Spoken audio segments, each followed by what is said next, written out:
ओम शांति।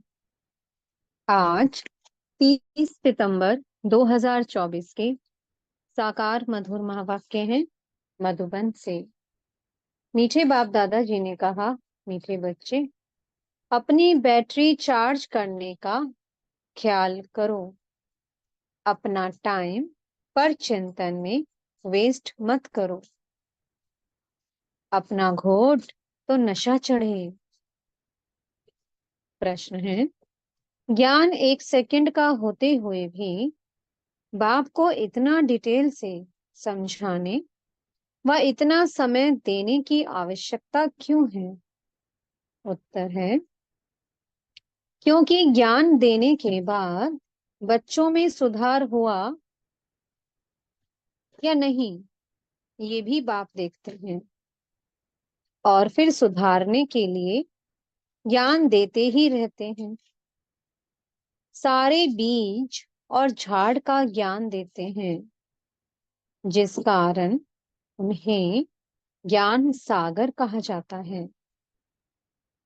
अगर 1 सेकंड का मंत्र देकर चले जाएं, तो ज्ञान सागर का टाइटल भी ना मिले। ओम शांति। रूहानी बाप बैठ रूहानी बच्चों को समझाते हैं। भक्ति मार्ग में परमपिता परमात्मा शिव को यहाँ ही पूछते हैं। भल बुद्धि में है कि ये होकर गए हैं। जहां पर लिंग देखते हैं तो उनकी पूजा करते हैं। यह तो समझते हैं कि शिव परम धाम में रहने वाला है। होकर गए हैं, इसलिए उनका यादगार बनाकर पूछते हैं।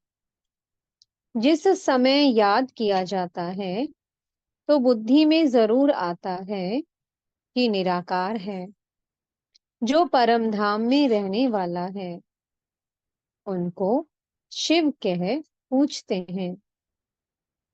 मंदिर में जाकर माथा टेकते हैं।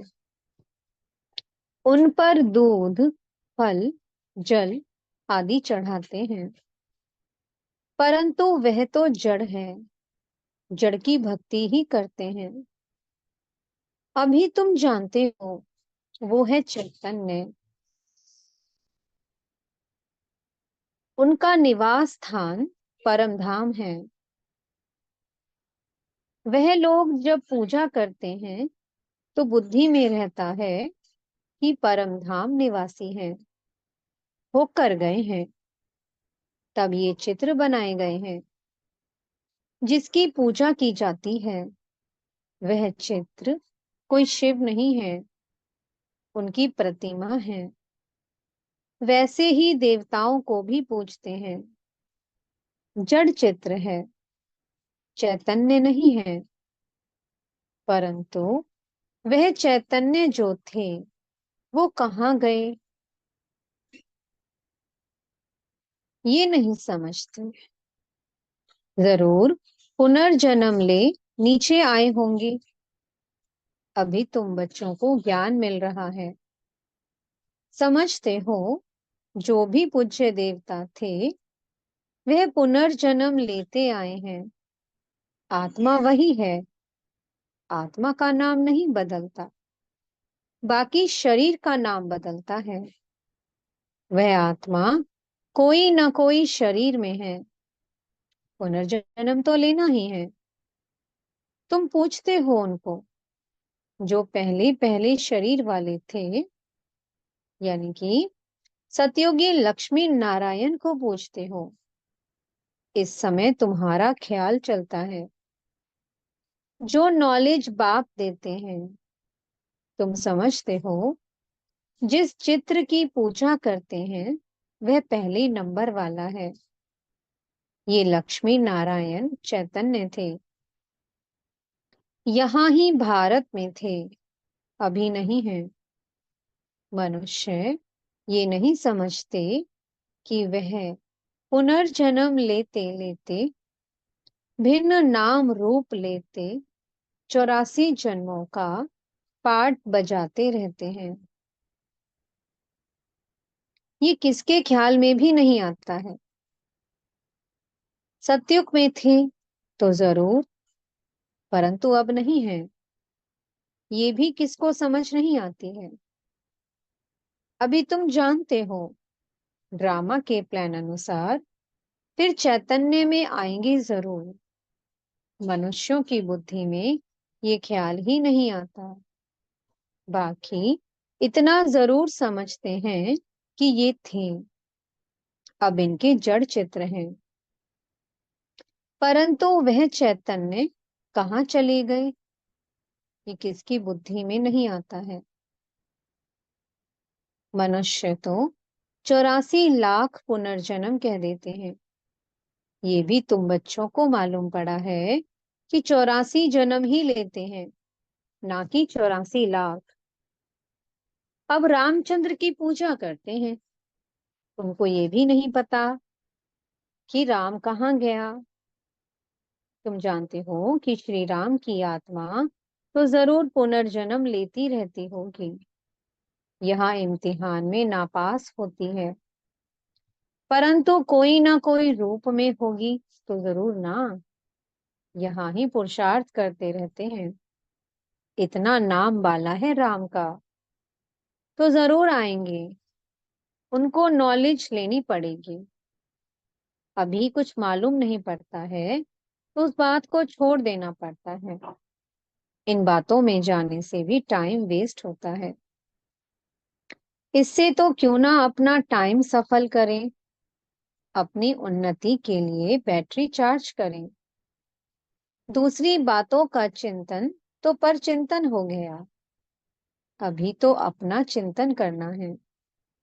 हम बाप को याद करें, वह भी जरूर पढ़ते होंगे, अपनी बैटरी चार्ज करते होंगे, परंतु तुमको अपनी करनी है। कहा जाता है अपनी घोट तो नशा चढ़े। बाप ने कहा है जब तुम सतो प्रधान थे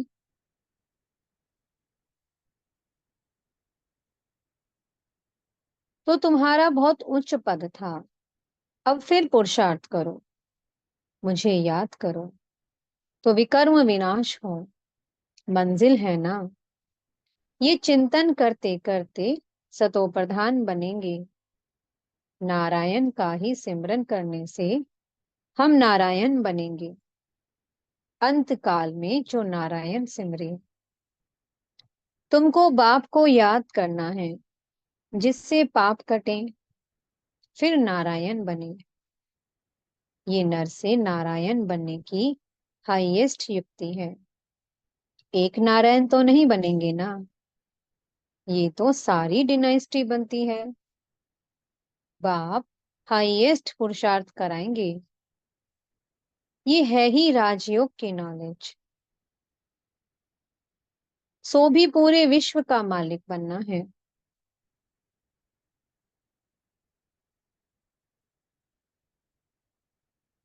जितना पुरुषार्थ करेंगे उतना जरूर फायदा है।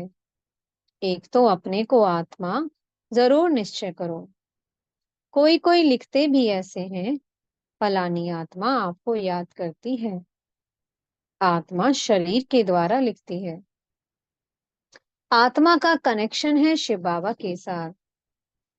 मैं आत्मा फलाने शरीर के नाम रूप वाली हूँ, यह तो जरूर बताना पड़े ना, क्योंकि आत्मा के शरीर पर ही भिन्न भिन्न नाम पड़ते हैं। मैं आत्मा आपका बच्चा हूँ, मुझ आत्मा के शरीर का नाम फलाना है। आत्मा का नाम तो कभी बदलता नहीं है। मैं आत्मा फलाने शरीर वाली हूँ। शरीर का नाम तो जरूर चाहिए, नहीं तो कारोबार चल ना सके। यहाँ बाप कहते हैं मैं भी इस ब्रह्मा के तन में आता हूँ टेम्परेरी। इनकी आत्मा को भी समझाते हैं मैं इस शरीर से तुमको पढ़ाने आया हूँ। ये मेरा शरीर नहीं है, मैंने इनमें प्रवेश किया है। फिर चले जाएंगे अपने धाम। मैं आया ही हूँ तुम बच्चों को ये मंत्र देने। ऐसे नहीं कि मंत्र देकर चला जाता हूँ। नहीं, बच्चों को देखना भी पड़ता है।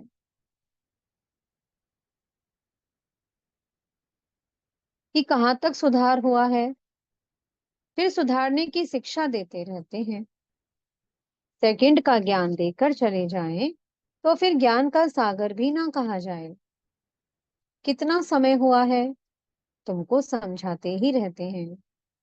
झाड़ की भक्ति मार्ग की सब बातें समझने की डिटेल है। डिटेल में समझाते हैं। होलसेल माना मन मना भव। परंतु ऐसा कहकर चलें तो नहीं जाएंगे ना। पालना यानी कि देखरेख भी करनी पड़े। कई बच्चे बाप को याद करते करते फिर गुम हो जाते हैं। फलानी आत्मा, जिसका नाम फलाना था, बहुत अच्छा पढ़ता था, स्मृति तो आएगी ना। पुराने पुराने बच्चे कितने अच्छे थे, उनको माया ने हक कर लिया। शुरू में कितने आए, फट से आकर बाप की गोद ली। भट्टी बनी, इसमें सबने अपना भाग्य अजमाया। फिर लक अजमाते अजमाते माया ने एकदम उड़ा दिया।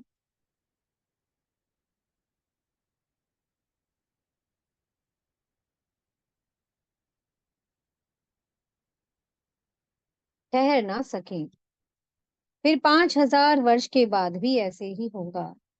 कितने चले गए, आधा झाड़ तो जरूर गया। भल झाड़ वृद्धि को पाया है, परंतु पुराने चले गए। समझ सकते हैं, उनसे कुछ फिर आएंगे जरूर पढ़ने। स्मृति आएगी कि हम बाप से पढ़ते थे, और सब अभी तक पढ़ते रहते हैं। हमने हार खा ली, फिर मैदान में आएंगे। बाबा आने देंगे, फिर भी भला कर पुरुषार्थ करें। कुछ ना कुछ अच्छा पद मिल जाएगा। बाप स्मृति दिलाते हैं, मीठे मीठे बच्चे, मामे कम याद करो तो पाप कट जाएंगे। अब कैसे याद करते हो? क्या ये समझते हो कि बाबा परम धाम में है या नहीं? बाबा तो यहाँ रथ में बैठे हैं। इस रथ का सबको मालूम पड़ता जाता है। ये है भाग्यशाली रथ, इनमें आया हुआ है। भक्ति मार्ग में थे तो उनको परम धाम में याद करते थे, परंतु ये नीच नहीं जानते थे कि याद से क्या होगा। अभी तुम बच्चों को बाप खुद इस रथ में बैठ श्रीमत देते हैं, इसलिए तुम बच्चे समझते हो बाबा यहाँ इस मृत्यु लोक में पुरुषोत्तम संगम युग पर है। तुम जानते हो हमको ब्रह्मा को याद नहीं करना है। बाप कहते हैं मामी कम याद करो। मैं इस रथ में रहकर तुमको ये नॉलेज दे रहा हूँ, अपनी भी पहचान देता हूँ। मैं यहाँ हूँ। आगे तो तुम समझते थे कि परमधाम में रहने वाला है, वो कर गया है, परंतु कब ये पता नहीं था। होकर तो सब गए हैं ना, जिनके भी चित्र हैं। अभी वो कहाँ हैं, ये किसको पता नहीं है। जो जाते हैं वो फिर अपने समय पर आते हैं, भिन्न भिन्न पार्ट बजाते रहते हैं। स्वर्ग में तो कोई जाते नहीं। बाप ने समझाया है, स्वर्ग में जाने के लिए तो पुरुषार्थ करना होता है, और पुरानी दुनिया का अंत, नई दुनिया की आदि चाहिए, जिनको पुरुषोत्तम संगम युग कहा जाता है। ये ज्ञान अभी तुमको है। मनुष्य कुछ नहीं जानते, समझते भी हैं कि शरीर जल जाता है, बाकी आत्मा चली जाती है। अब कलयुग है, तो जरूर जन्म कलयुग में ही लेंगे। सतयुग में थे तो जन्म भी सतयुग में लेते थे। ये भी जानते हो कि आत्माओं का सारा स्टॉक निराकारी दुनिया में होता है। यह तो बुद्धि में बैठा है ना। फिर वहां से आते हैं यहाँ शरीर धारण कर, जीव आत्मा बन जाते हैं। सबको यहाँ आकर जीवात्मा बनना है, फिर नंबरवार वापस जाना है। सबको तो ले नहीं ले जाएंगे, नहीं तो प्रलय हो जाए। दिखाते हैं कि प्रलय हो गई, रिजल्ट कुछ नहीं दिखाते हैं।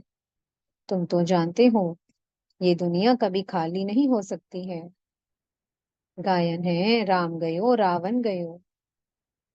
जिनका बहुत परिवार है, सारी दुनिया में रावण संप्रदाय है ना। राम संप्रदाय तो बहुत थोड़ी है। राम की संप्रदाय है ही सत्युग और त्रेता में। बहुत फर्क रहता है। बाद में फिर और टाल टालियां निकलती हैं। अभी तुमने बीज और झाड़ को भी जाना है। बाप सब कुछ जानते हैं, तब तो सुनाते रहते हैं। इसलिए उनको ज्ञान का सागर कहा जाता है। एक ही बात अगर होती तो फिर कुछ शास्त्र आदि भी बन ना सके। ज्ञान की डिटेल भी समझाते हैं। मूल बात नंबर वन सब्जेक्ट है, बाप को याद करना। इसमें ही मेहनत है, इस पर ही सारा मदार है। बाकी झाड़ को तो तुम जान गए हो। दुनिया में इन बातों को कोई भी नहीं जानते हैं। तुम सब धर्म वालों की तिथि तारीख आदि सब बताते हो। आधा कल्प में ये सब आ जाते हैं। बाकी है सूर्यवंशी और चंद्रवंशी। इनके लिए बहुत युग तो नहीं होंगे ना, है ही दो युग। वह मनुष्य भी थोड़े हैं। 84 लाख जन्म तो हो भी ना सके। मनुष्य समझ से बाहर हो जाते हैं। इसलिए फिर बाप आकर समझ देते हैं। बाप जो रचयिता है, वही रचता और रचना के आदि मध्य अंत की नॉलेज बैठ देते हैं। भारतवासी तो बिल्कुल कुछ नहीं जानते। सबको पूछते रहते हैं। मुसलमानों को, पारसी आदि को, जो आया उनको पूजने लग पड़ेंगे, क्योंकि अपने धर्म और धर्म स्थापक को भूल गए हैं। और तो सब अपने अपने धर्म को जानते हैं। सबको मालूम है कि फलाना धर्म कब और किसने स्थापन किया। बाकी सतयुग त्रेता की हिस्ट्री ज्योग्राफी का किसको भी पता नहीं है। चित्र भी देखते हैं, शिव बाबा का ये रूप है, वही ऊंच तेऊंच बाप है। तो याद भी उनको करना है। यहाँ फिर सबसे जास्ती पूजा करते हैं श्री कृष्ण की, क्योंकि नेक्स्ट में है ना। प्यार भी उनको करते हैं। तो गीता का भगवान भी उनको समझ लिया है। सुनाने वाला चाहिए, तब तो उनसे वर्षा मिले। बाप ही सुनाते हैं। नई दुनिया की स्थापना और पुरानी दुनिया का विनाश कराने वाला और कोई हो ना सके, सिवाय एक बाप के। ब्रह्मा द्वारा स्थापना, शंकर द्वारा विनाश और विष्णु द्वारा पालना, ये भी लिखते हैं। यहाँ के लिए ही है, परंतु समझ कुछ भी नहीं है। तुम जानते हो, वो है निराकारी सृष्टि, ये है साकारी सृष्टि। सृष्टि तो यही है। यहाँ ही राम राज्य और रावण राज्य होता है। महिमा सारी यहाँ की है। बाकी सूक्ष्म वतन का सिर्फ साक्षात्कार होता है। मूल वतन में तो आत्माएं रहती हैं, फिर यहाँ आकर पाठ बजाती हैं। बाकी सूक्ष्म वतन में क्या है, ये चित्र बना दिया है, जिस पर बाप समझाते हैं। तुम बच्चों को ऐसा सूक्ष्म वतनवासी फरिश्ता बनना है। फरिश्ते हड्डी मांस बिगर होते हैं। कहते हैं ना कि दधीची ऋषि ने हड्डियां भी दे दी। बाकी शंकर का गायन तो कहाँ है नहीं। ब्रह्मा विष्णु का मंदिर है, शंकर का कुछ है नहीं, तो उनको लगा दिया है विनाश के लिए। बाकी ऐसे कोई आंख खोलने से विनाश करता नहीं है। देवताएं फिर हिंसा का काम कैसे करेंगे? ना वो करते हैं, ना शिव बाबा ऐसा डायरेक्शन देते हैं। डायरेक्शन देने वाले पर भी आ जाता है ना, कहने वाला ही फंस जाता है। वह तो शिव शंकर को ही इकट्ठा कह देते हैं। अब बाप भी कहते हैं मुझे याद करो, मामी कम याद करो। ऐसे तो नहीं कहते कि शिव शंकर को याद करो। पतित पावन एक को ही कहते हैं। भगवान अर्थ सहित बैठ समझाते हैं। ये कोई जानते नहीं है, तो ये चित्र देख मूंझ पड़ते हैं। अर्थ तो जरूर बताना पड़े ना, समझने में टाइम लगता है। कोटों में कोई विरला निकलता है। मैं जो हूँ, जैसा हूँ, कोटों में कोई ही मुझे पहचान सकते हैं। अच्छा, मीठे मीठे से किलते बच्चों प्रति माता पिता बाप दादा का याद प्यार और गुड मॉर्निंग। रूहानी बाप की रूहानी बच्चों को नमस्ते। हम रूहानी बच्चों की मीठे रूहानी बाप दादा जी को बहुत बहुत याद प्यार, गुड मॉर्निंग और नमस्ते। धारणा के लिए मुख्य सार है। पहला पॉइंट, किसी भी बात के चिंतन में अपना समय नहीं गंवाना है, अपनी मस्ती में रहना है। स्वयं के प्रति चिंतन कर आत्मा को सतो प्रधान बनाना है। दूसरा पॉइंट है, नर से नारायण बनने के लिए अंत काल में एक बाप की ही याद रहे। इस हाईएस्ट युक्ति को सामने रखते हुए पुरुषार्थ करना है। मैं आत्मा हूँ, इस शरीर को भूल जाना है। मीठे सतगुरु जी वरदान दे रहे हैं, दाता की देन को स्मृति में रख, सर्व लगावों से मुक्त रहने वाले आकर्षण मुक्त भवा।